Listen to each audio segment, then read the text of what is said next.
Dalam Neraka Vietnam. Episode 86.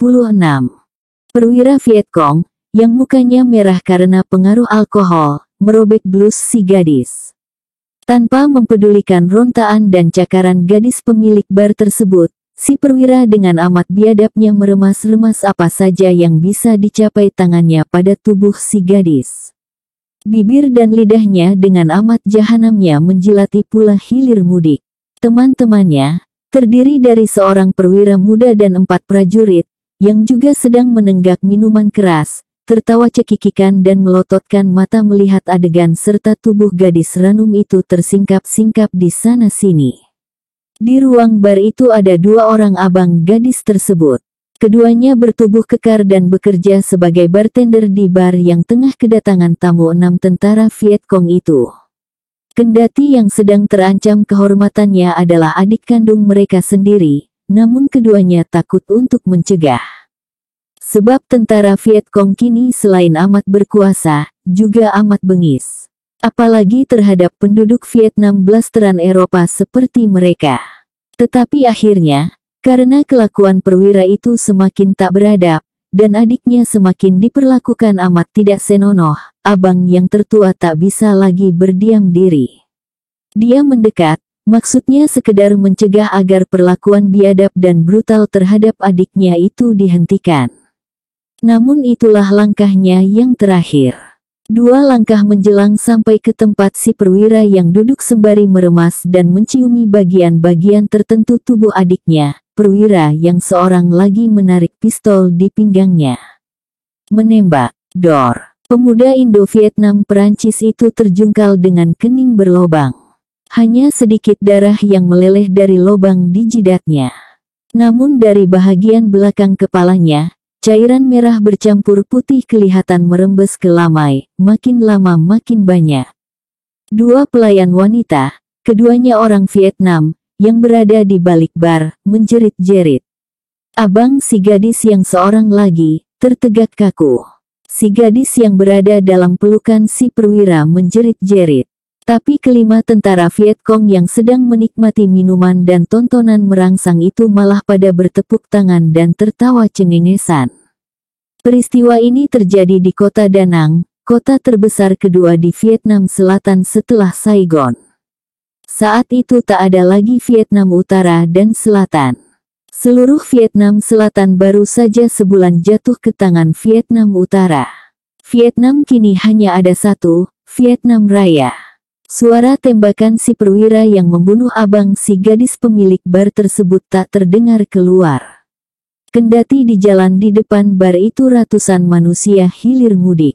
Pintu dan jendela besar-besar berkaca hitam yang tertutup rapat karena bar itu full AC, membuat suara letusan pistol hanya terdengar di luar seperti suara gelas jatuh. Gadis di pangkuan si perwira sudah setengah telanjang. Saat itu tiba-tiba pintu bar terbuka.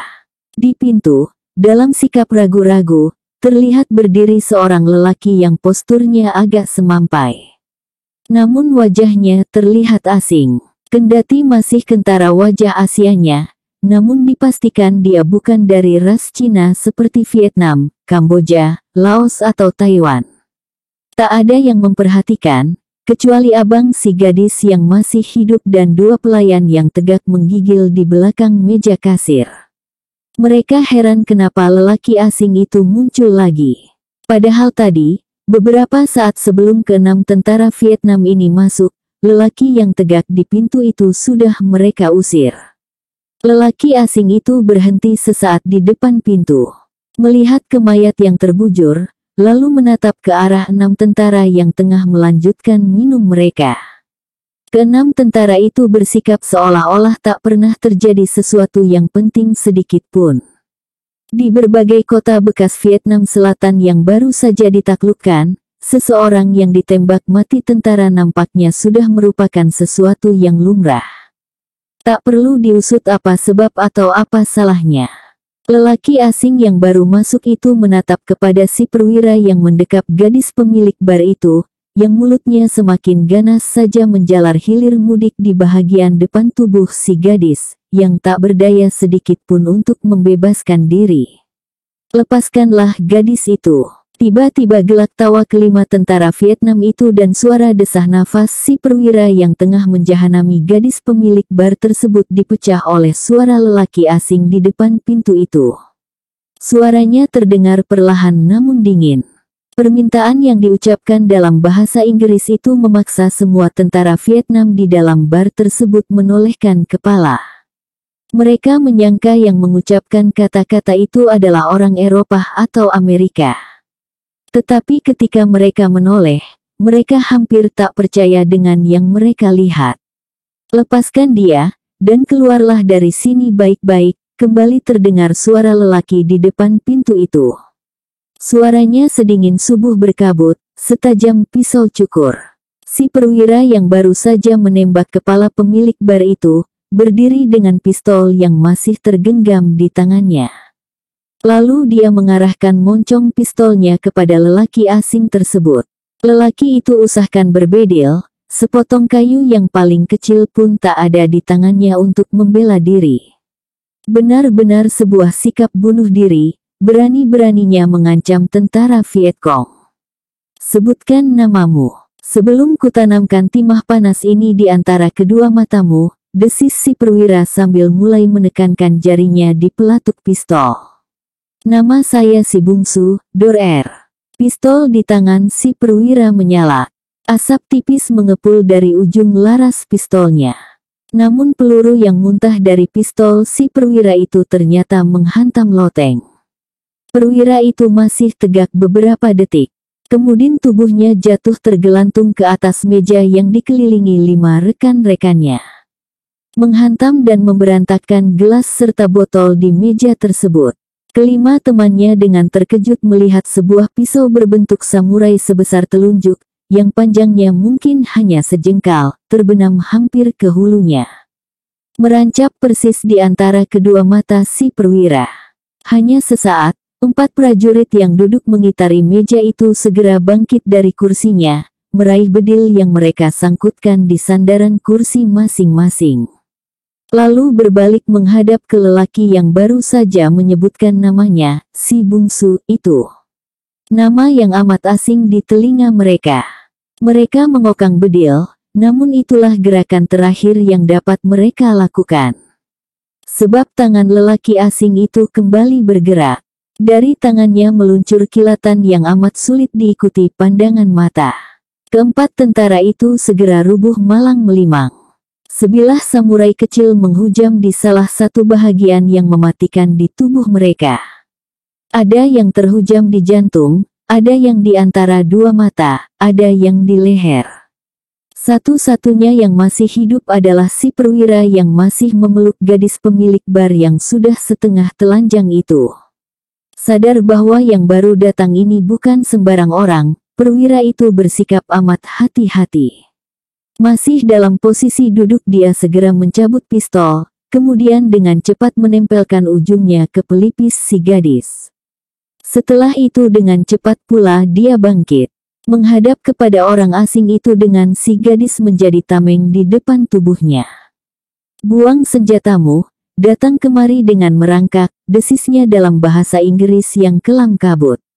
Lelaki di pintu itu, yang memang tak lain dari si bungsu, tak bergerak seinci pun dari tempatnya.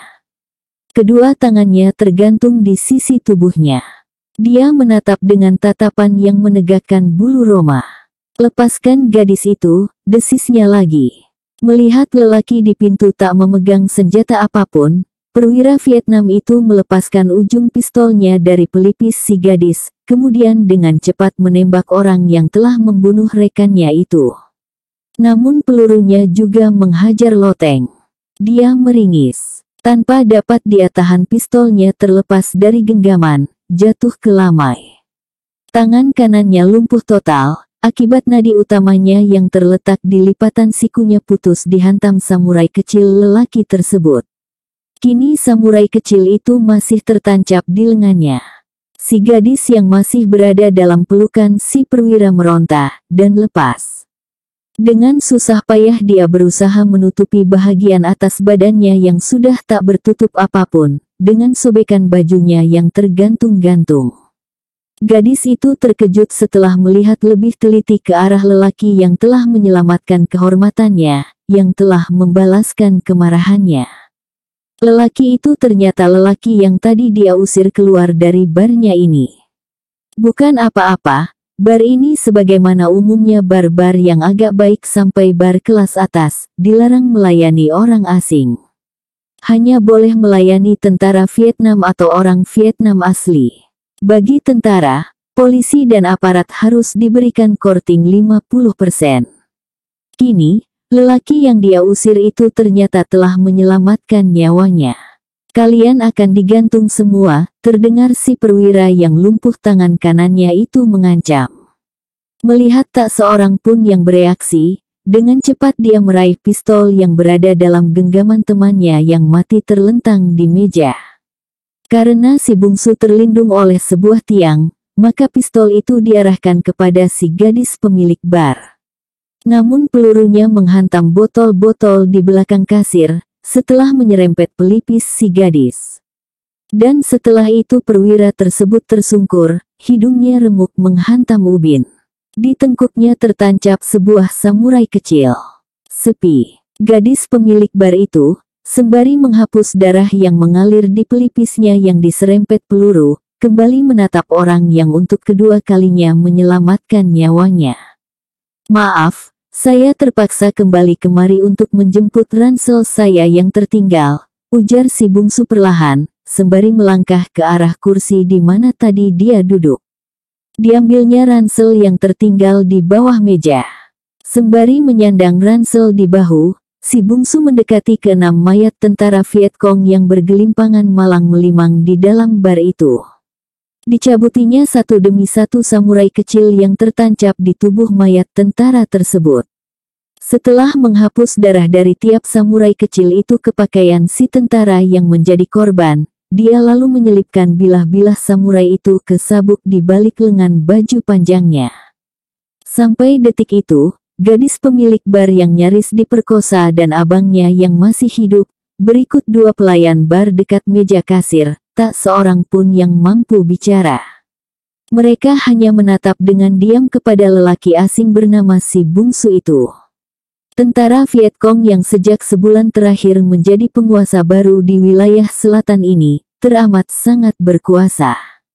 Sebagai negeri yang baru saja usai diamuk perang, wilayah ini diperintah dengan hukum darurat perang.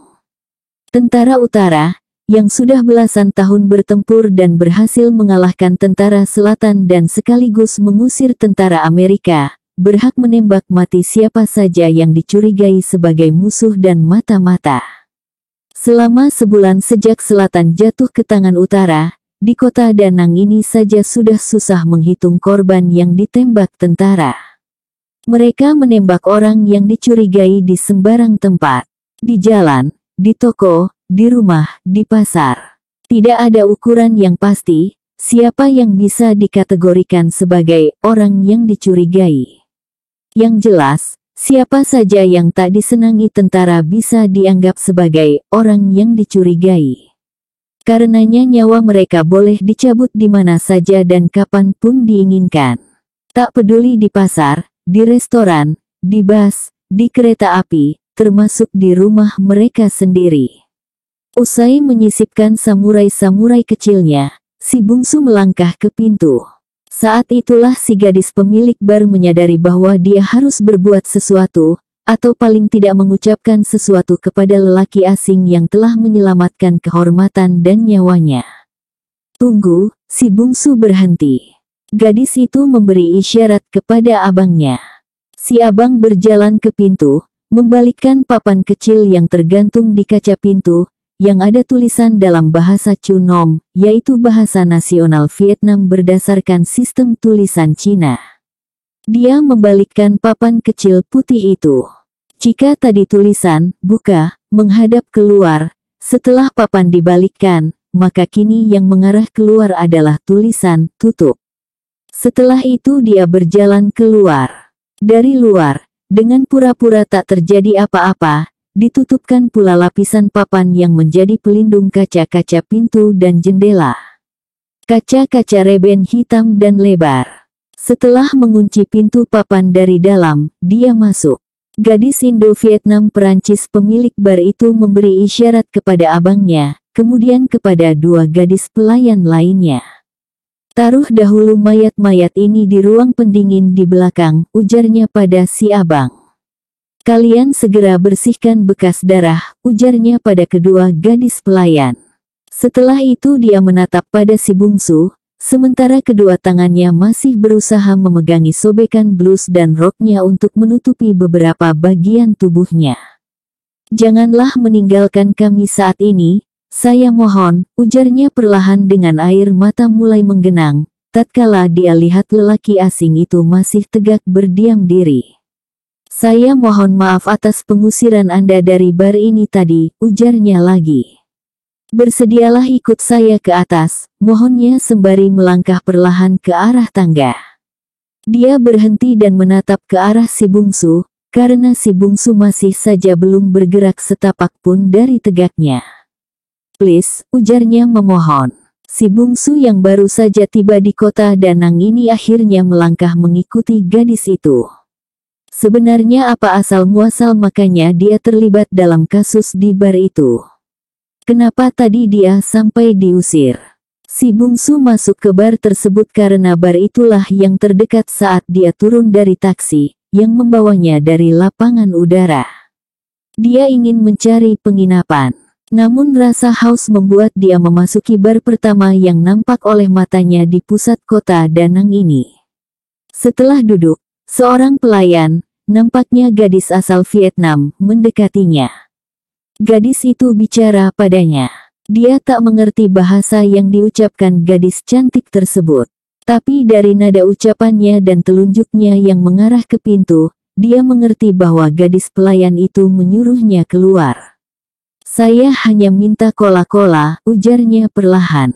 Ucapan dalam bahasa Inggris yang baik itu sudah untuk kali ketiga dia ucapkan.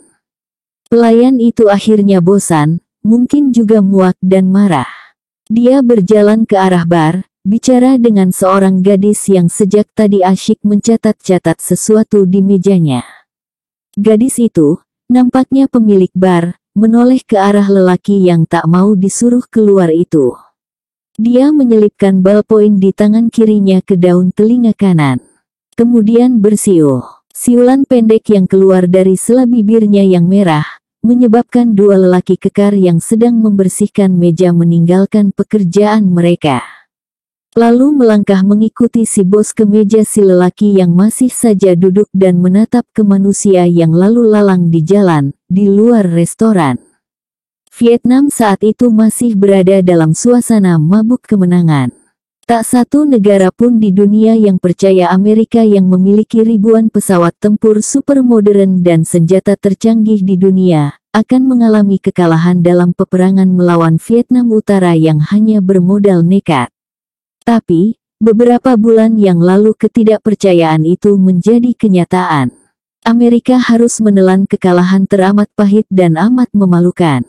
Kabur dari negeri itu setelah puluhan ribu tentaranya terbunuh.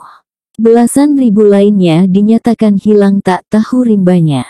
Kekalahan yang benar-benar tak terbayangkan akan terjadi dalam sejarah negara super kuat itu. Vietnam yang sebelumnya satu negara, kemudian terpecah menjadi dua. Utara yang berada di bawah pengaruh Cina komunis dan selatan yang berada di bawah perlindungan Amerika. Kini, setelah Amerika berhasil diusir, dua Vietnam itu kembali menjadi satu negara berdaulat di bawah kekuasaan Partai Komunis. Lelaki yang disuruh keluar dari bar itu baru sadar, kalau sebuah tim yang siap tempur sudah mengepungnya, yaitu tatkala si pemilik restoran berdiri persis di hadapannya. Menghalangi tatapan matanya yang sejak tadi memandang keluar. Dia tak tahu bahwa gadis yang tegak di depannya itu adalah pemilik bar. Dia menyangka gadis itu hanya pelayan yang lain. Bedanya pelayan ini cantiknya melebihi kecantikan rata-rata gadis yang pernah dia temui di lobi hotel maupun di jalan-jalan kota Da Nang yang penuh sesak oleh manusia. Mata si gadis tak begitu sipit, sebagaimana jamaknya mata gadis-gadis asli Vietnam. Matanya juga tidak hitam sebagaimana mata orang Asia, melainkan kebiru-biruan.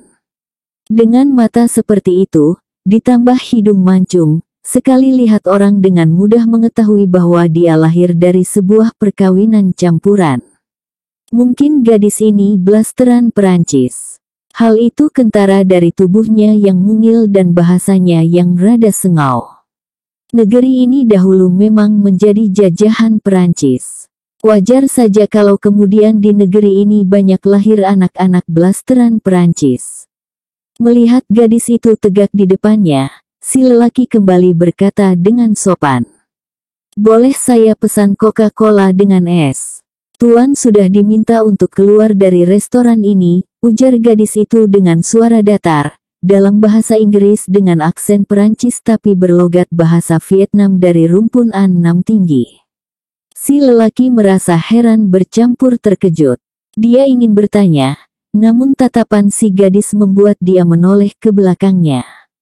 Dua lelaki kekar, keduanya punya wajah yang mirip dengan gadis yang di depannya, kelihatan tegak hanya beberapa jari dari tengkuknya. Menatap ke arahnya dengan tatapan setajam pisau cukur. "Bar ini hanya melayani orang Vietnam, tidak melayani orang asing," ujar si gadis dengan suara datar. Lelaki asing itu terdiam mendengar suara yang demikian dingin dan tak bersahabat. Untuk sesaat dia masih duduk berdiam diri. "Tuan keluar baik-baik atau?" Lelaki itu memutus kalimat si pemilik restoran dengan mengangkat tangan kanannya. "Maaf saya salah masuk," ujarnya sambil berdiri dan melangkah ke pintu, lalu meninggalkan tempat yang tak bersahabat itu. Hanya belasan detik setelah dia meninggalkan kursinya, 6 serdadu Vietcong, 2 di antaranya berpangkat perwira, masuk dengan suara gaduh. Mereka nampaknya mencari minuman, kendati sebahagian sudah sempoyongan karena mabuk. Kita senang bisa minum lagi di restoran Madam Ninining." "Siapa namanya?" "Mem Amigo Mem Ami Florence." "Oh ya Ami-Ami," ujar salah seorang perwira sambil menarik kursi. Jelas ucapan sindiran. Nampaknya orang-orang utara yang kini menguasai seluruh tanah Vietnam amat mencurigai, sekaligus membenci segala sesuatu yang berbau Eropa. Gadis pemilik bar ini, yang dia sebut bernama Amigo, amat berbau Eropa. Baik bahasa apalagi wajahnya. Kedua lelaki bertubuh kekar yang tadi berdiri di belakang si lelaki asing yang keluar itu, buru-buru menarikkan kursi untuk ke-6 tentara tersebut. Akan halnya gadis pemilik bar yang baru disindir dengan sebutan Madam, Amigo dan Ami Florence oleh si perwira, untuk sesaat memerah mukanya. Namun demi keselamatan dia harus bisa menyesuaikan situasi. Dia tersenyum dan berjalan ke bar. Kemari Madam. Biarkan orang lain yang mengambilkan minuman untuk kami. Madam harus duduk di sini bersama kami, kecuali Madam merasa tak sederajat dengan kami." Gadis itu berhenti melangkah. Kemudian memberi isyarat kepada 2 gadis asli Vietnam yang bertugas sebagai pelayan, agar menyediakan minuman. "Tuan mau minum apa?" tanya Ami. "Duduklah di sini," ujar perwira yang sudah merah mukanya karena kebanyakan minum itu, sambil menepuk pahanya. Menunjukkan di mana gadis itu harus duduk. Karena di meja itu, semua kursi sudah terisi oleh ke-6 tentara itu, Ami menarik kursi dari meja di sampingnya. Namun niatnya itu tidak kesampaian, sebelum tangannya sempat menyampai sandaran kursi, pinggangnya tiba-tiba sudah diraih oleh si perwira. Kemudian sekali sentak pinggul sintal gadis itu sudah terhenyak di pangkuan si perwira. Selain karena dipengaruhi alkohol, rasa amat berkuasa karena baru saja menang perang, apalagi sudah lama tidak mencicipi gadis asing. Membuat si perwira ingin melampiaskan hasratnya. Tentang kemolekan dan kemontokan si gadis pemilik bar, seorang Indo-Prancis yang cantik dan bertubuh amat menggiurkan, sudah beredar dari mulut ke mulut para tentara yang bertugas di kota Da Nang ini. Ketika si gadis menolak untuk dicium, dengan kesombongan seorang penguasa dan pemenang perang, perwira itu merobek blus gadis tersebut. Urutan selanjutnya adalah kemunculan si bungsu yang kembali untuk mengambil ransel yang berisi pakaian, yang tertinggal waktu dia diusir tadi. Kini, setelah bar itu tutup, si bungsu diajak gadis pemilik bar itu ke lantai atas bar tersebut. Sebuah ruangan yang menjadi tempat tinggal si gadis bersama dengan kedua abangnya. Ruangan tamu di lantai atas itu sungguh mewah. Lantainya beralaskan permadani mahal. Ada tapedek, televisi serta video serta sofa yang amat empuk, semua buatan Amerika. Ruangan sejuk oleh AC. Tak lama dia duduk sendiri, gadis itu muncul dari kamarnya. Dia sudah mengganti pakaiannya yang compang camping tadi. Kemudian duduk di sofa persis di depan si bungsu. Pelipisnya yang sobek disambar peluru sudah diperban. "Saya buatkan minuman," tanya gadis itu, setelah menatap si bungsu beberapa saat. "Anda punya Coca-Cola?" Gadis itu mengangguk. "Dengan es," tambah si bungsu perlahan. Gadis itu berdiri dan berjalan ke bar kecil di sudut ruangan itu. Tak lama dia datang membawa 2 gelas Coca-Cola, dengan potongan-potongan kecil es di dalamnya. Lalu sepi. Gadis itu kemudian mengulurkan tangan. Si bungsu menatapnya, kemudian menyambut uluran tangan itu. "Nama saya Amy Florence. Ibu saya orang Vietnam, dan ayah saya seorang insinyur dari Perancis. Keduanya sudah lama meninggal dunia," ujar gadis itu memperkenalkan diri. "Nama saya Bungsu, Anda dari Filipina atau Malaysia?" "Indonesia." "Oh, Indonesia." Sepi beberapa saat. "Saya benar-benar mohon maaf karena mengusir Anda tadi. Dan saya tidak tahu harus bagaimana mengatakan terima kasih atas bantuan yang Anda berikan," ujar gadis itu, perlahan sambil menatap tepat-tepat pada si bungsu. Si bungsu menghirup minuman di gelasnya. "Belum tentu saya membantu. Sebab masalah yang akan Anda hadapi lebih besar lagi. Semua tentara pasti dikerahkan untuk mencari ke-6 tentara yang sudah jadi mayat itu. Lambat atau cepat pasti diketahui kalau ke-6 tentara itu terakhir berada di bar ini, dan penyelidikan pasti sampai ke sini, tanpa bantuan Anda. Apapun akibatnya pilihan hanya satu bagi kami, ternista seumur hidup. Diperkosa di hadapan abang saya dan karyawan sendiri. Abang saya sudah mencoba menghentikan perbuatan opsir itu dan abang saya harus membayar dengan nyawa. Betapapun jua apa yang Anda lakukan adalah salah satu hal terbaik yang menyelamatkan nyawa saya, yang takkan pernah saya bisa membalasnya." Sepi kembali menggantung di antara mereka berdua. Si bungsu sudah berniat pamitan. Ketika gadis itu kembali membuka pembicaraan. "Anda nampaknya baru sampai di kota Danang ini." Si bungsu tak segera menjawab. Dia kembali mengangkat gelasnya, menghirup Coca-Colanya.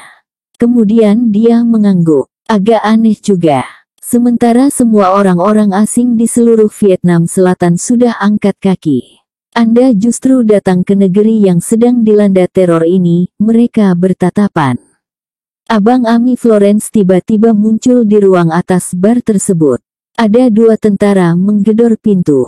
Mereka menanyakan kemana 6 teman mereka yang masuk ke bar ini. Saya katakan sudah pergi, bar tutup justru ke-6-nya pergi. Karena kita sedang mempersiapkan Hari Raya Tan Min, kita akan membersihkan kuburan orang tua sore ini, lalu mereka pergi setelah penjelasan abang. Ya, mereka tidak menaruh curiga. Nampaknya belum, abang gadis itu menatap pada si bungsu. Menghampirinya, mengulurkan tangan. Saya Leduan, Abang Ami. Terima kasih atas bantuan Anda. Kami berhutang budi dan berhutang nyawa pada Anda. Si bungsu menyambut salam itu. Menyebutkan pula namanya. Kemudian Leduan kembali turun, karena mengatur banyak hal lagi di ruang bawah. Apa yang saya katakan tadi, bahwa kalian akan dapat banyak masalah besar, sekarang sudah mulai nampak, ujar si bungsu perlahan. Apapun resikonya, kami sudah harus siap menghadapi. Peristiwa siang tadi bukan yang pertama saya alami. Dalam minggu ini saja sudah 3 kali. Dua orang pelayan sudah berhenti karena diperkosa. Yang seorang diperkosa justru di ruangan bar, di hadapan beberapa tentara yang lain, tutur Ami. Apa ada kaitannya dengan ras? Tepatnya ada kebencian yang mendalam terhadap segala yang berbau barat. Apalagi keturunan seperti kami, ujar Ami memotong ucapan si bungsu. Kemudian melanjutkan, Vietnam sudah ratusan tahun berada di bawah telapak kaki penjajahan Perancis. Ketika merdeka terbelah dua, antara utara yang dikuasai komunis, dengan yang di selatan yang pro pada barat. Ketika akhirnya barat kalah dalam hal ini Amerika Serikat, maka dendam yang ratusan tahun itu ingin dibalaskan seketika. Kami sebenarnya sudah diingatkan, agar ikut dievakuasi ke Amerika. Sebab, setelah rezim selatan yang ditopang Amerika kalah, bar saya ini memang tempat minum-minum tentara Amerika.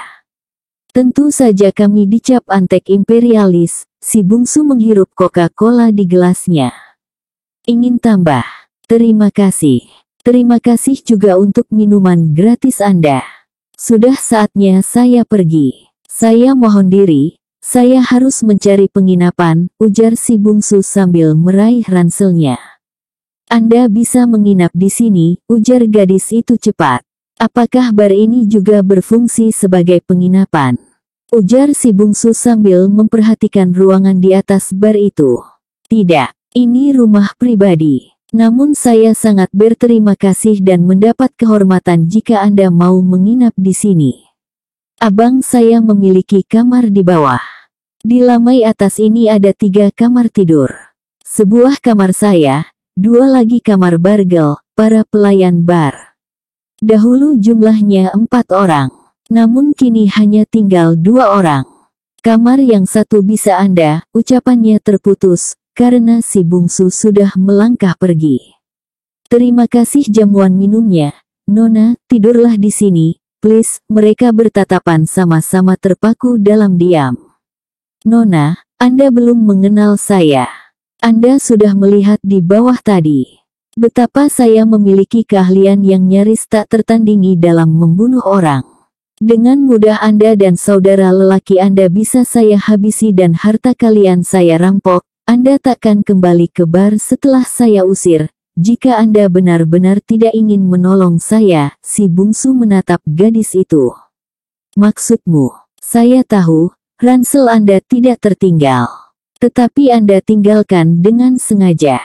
Agar Anda mempunyai alasan untuk kembali, si bungsu terdiam, saya sarjana psikologi, dan saya mata-mata Amerika. Saya sudah terlatih untuk mengetahui mana yang wajar dan mana yang tidak, mereka bertatapan. Si bungsu heran dan menyimpan kejut di dalam hatinya mendengar gadis itu menebak dengan tepat apa yang ada dalam hatinya. Terkejut mendengar gadis itu mengaku terus terang bahwa dia mata-mata yang bekerja untuk tentara Amerika. Maksudmu, saya sengaja meninggalkan ransel itu agar bisa kembali untuk bertemu denganmu. Konkretnya, saya sengaja meninggalkan ransel itu karena saya tertarik dengan kecantikan wajahmu, dengan tubuhmu yang menggiurkan. Tanya si bungsu. Semula saya menyangka begitu. Saya sudah sering bertemu lelaki yang dalam pertemuan pertama sudah tergila-gila pada saya. Tuhan menganugerahkan saya wajah Indo yang cantik dengan tubuh hampir sempurna karena perkawinan silang Eropa-Asia.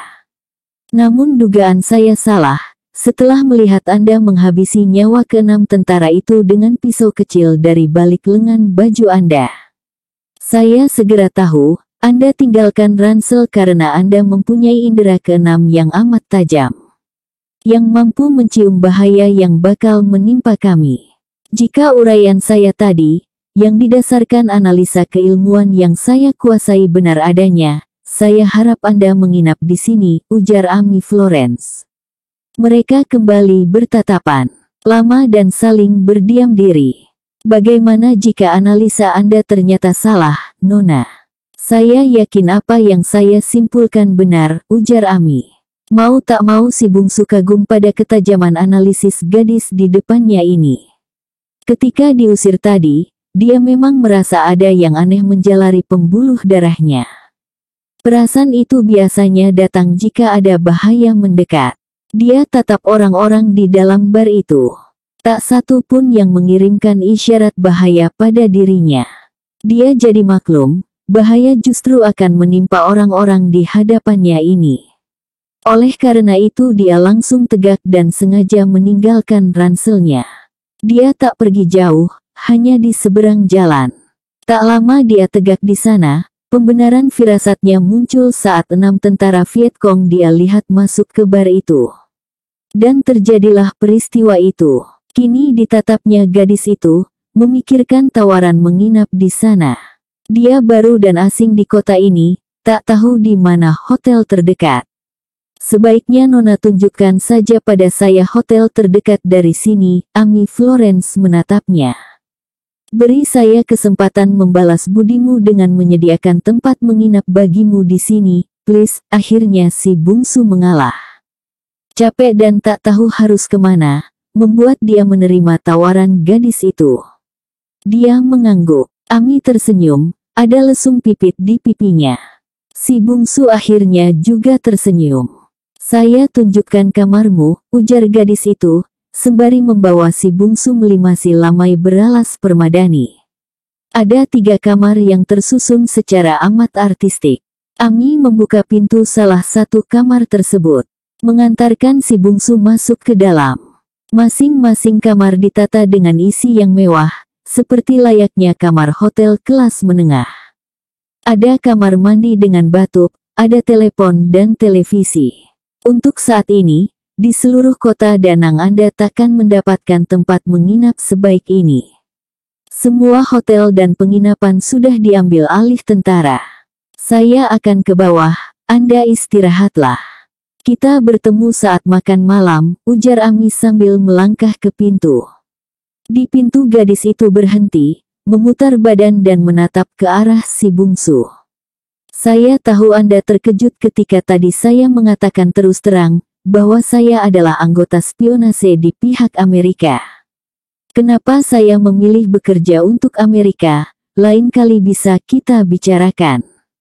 Namun saya punya alasan mengapa saya berani terus terang mengatakan bahwa saya bekerja untuk Amerika. Tak lain karena saya yakin Anda juga berada di pihak Amerika. Paling tidak Anda bersahabat dengan orang Amerika, khususnya dengan tentaranya. Si bungsu kembali merasa kaget atas apa yang diketahui gadis itu tentang dirinya.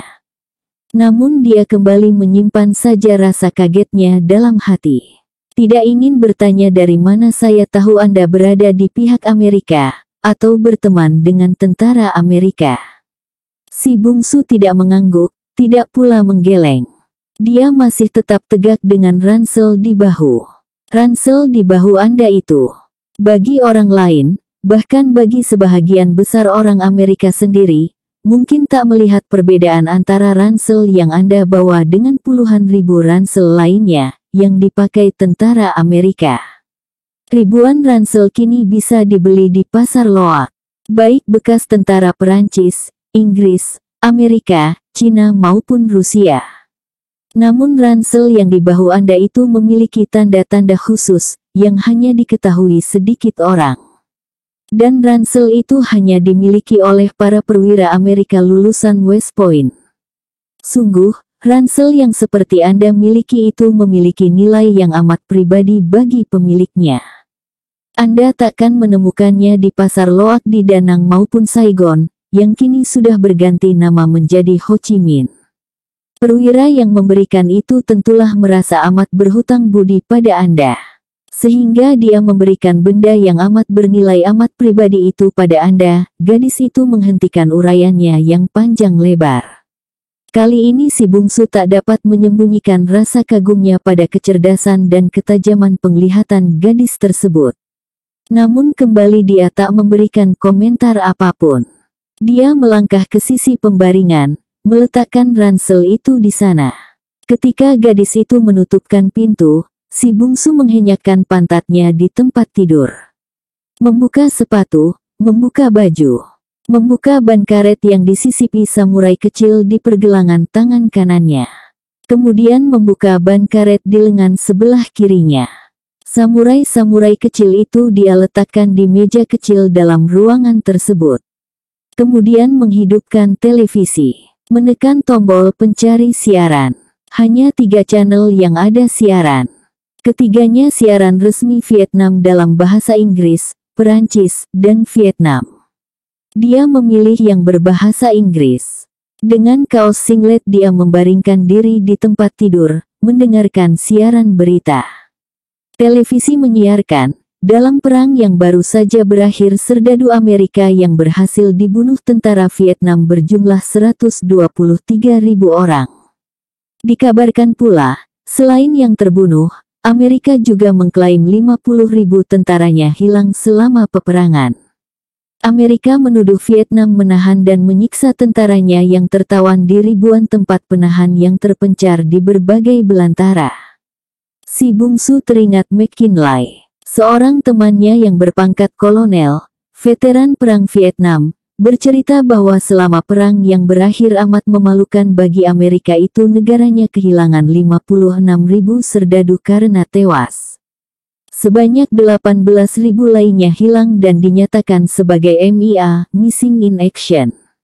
Dia tak tahu dari mana pemerintahan Vietnam mendapatkan angka tentara Amerika yang mati sebanyak 123.000, dan yang hilang 50.000 orang itu.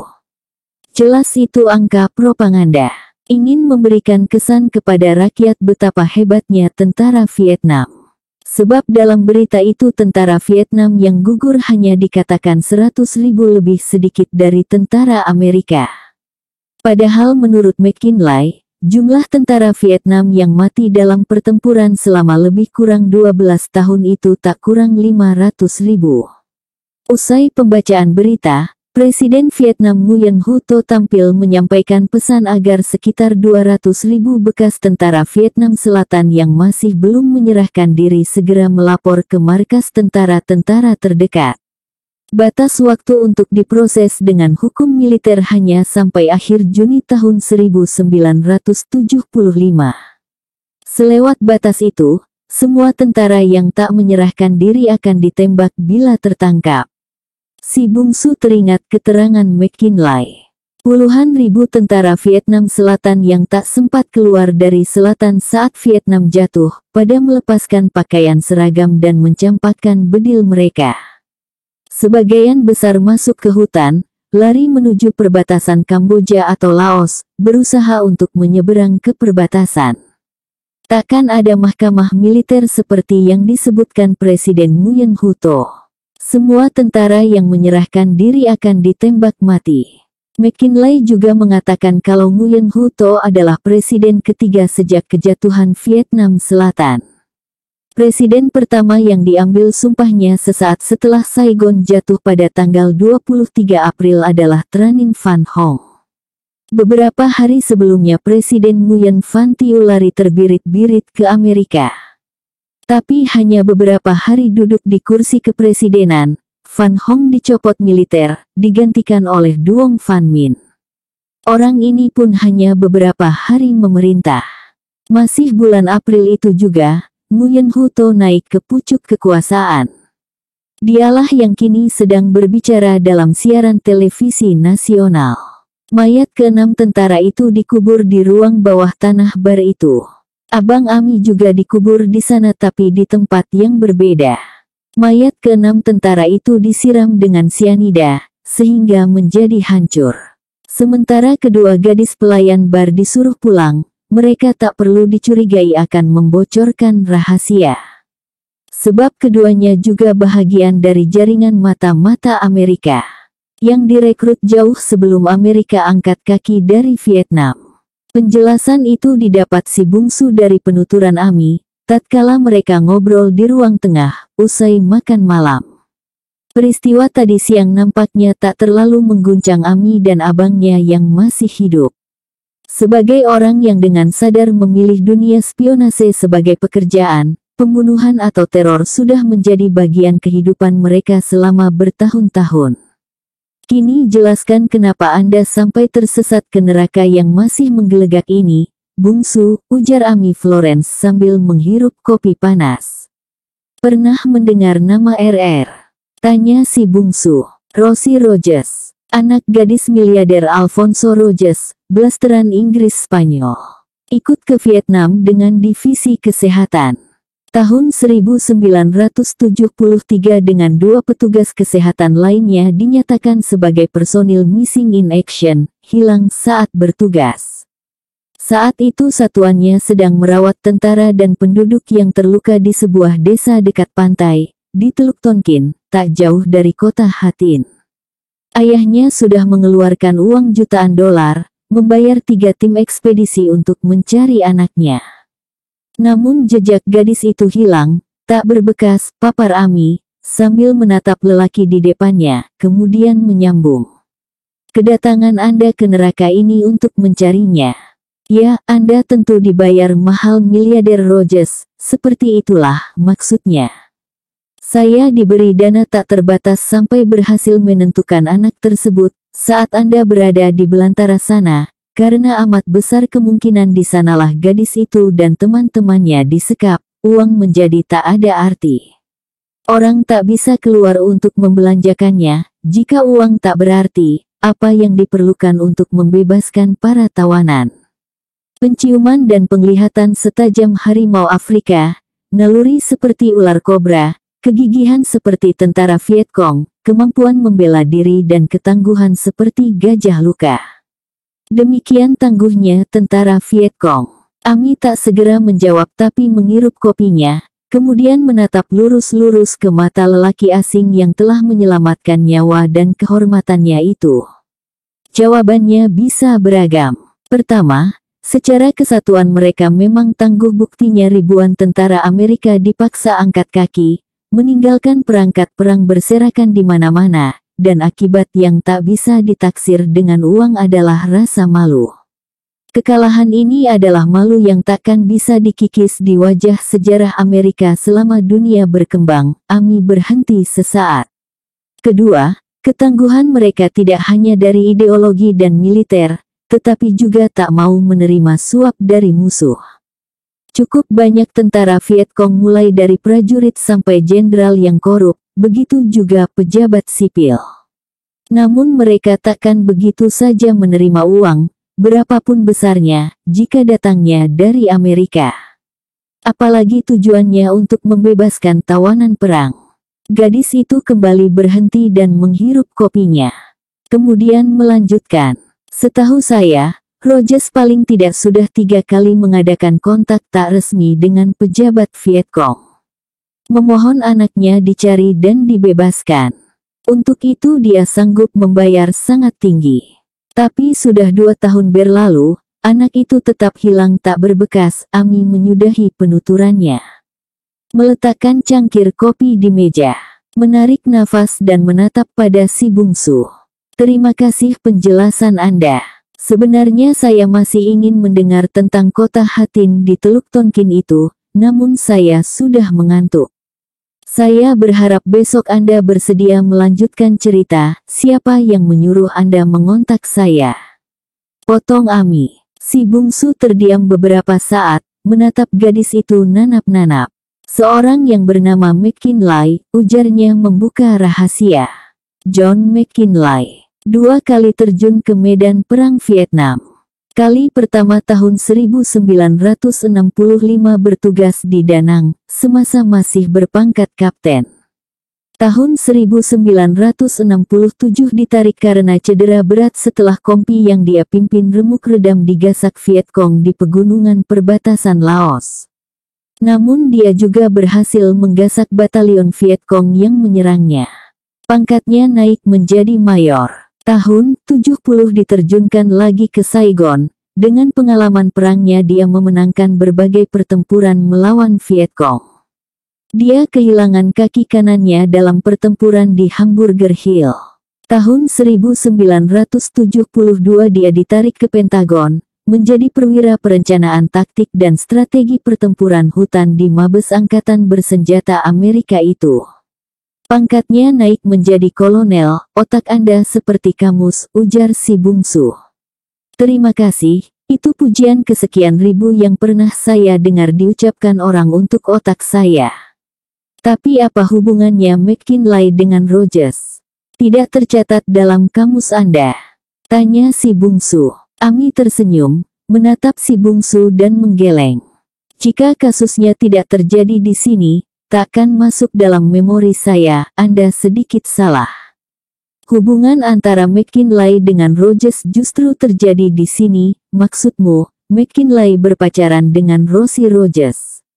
Potong Ami Florence. Bukan McKinley, melainkan anaknya, McKinley Junior. Dia dosen matematika di Universitas Los Angeles. Mereka bertunangan di sini, saat sama-sama bertugas ke Vietnam ini. Itu hal baru bagi Ami.